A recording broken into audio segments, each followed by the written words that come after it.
The Guardian and the Traitor by Lucius Gallus, Fellow of the Imperial Library, year 376 of the Third Era.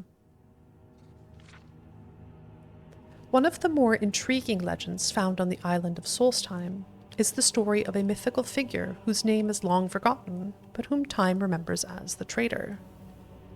Certain that this myth is rooted in history, I set out to learn what I could and perhaps piece together a presumptive account of the events that gave rise to the legend.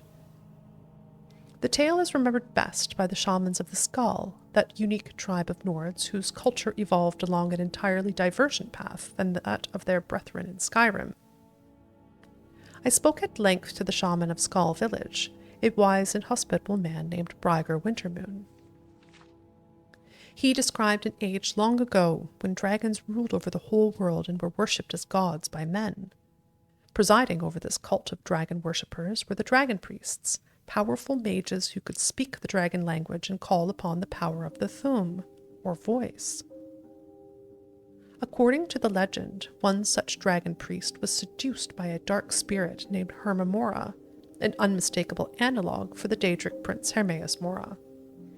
Lured by promises of power, this treacherous priest secretly plotted against his dragon master.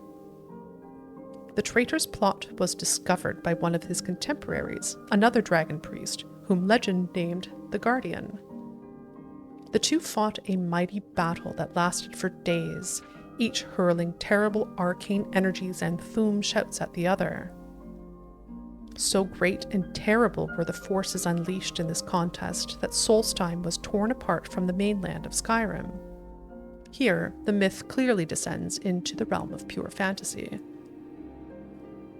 The Guardian, whom the legend presents as a paragon of loyalty and nobility, finally defeats the despicable traitor, who seems to represent all that is corrupt and evil in men. Their epic duel is clearly representative of a greater struggle between good and evil. Perhaps it is this timeless quality that has kept the tale alive for so long. Unlike many similar myths, the tale of the Guardian and the Traitor does not feature a suitably heroic ending. Hermamora snatches the traitor away just as the Guardian is about to strike the killing blow. The dragons appoint the Guardian ruler of Solstheim, but not before he is compelled to swear an oath of vigilance to watch for the traitor's return. His reign is, by all accounts, a time of peace and prosperity for the people of the island, and he is remembered as a wise and just leader. No further mention is made of the traitor, but neither is he thought to be dead. The legend ends on a cautionary note that the people of Solstheim, the heirs of the Guardian, must remain wary, lest the dark influence of Hermamora, or even the traitor himself, return someday.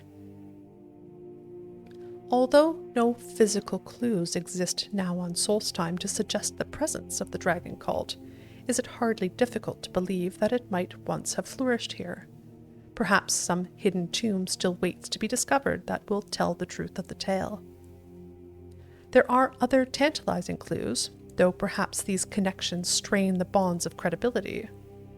For example, is it possible that the skull deity, the Allmaker, is some distant echo of mighty Alduin, the world eater of the ancient Nord pantheon? Perhaps not, but one thing is certain. Solstheim's history is riddled with unanswered questions. Perhaps future generations will pull aside the veils of mystery and reveal the truth about the origins of the skull and the identities of the Guardian and the Traitor.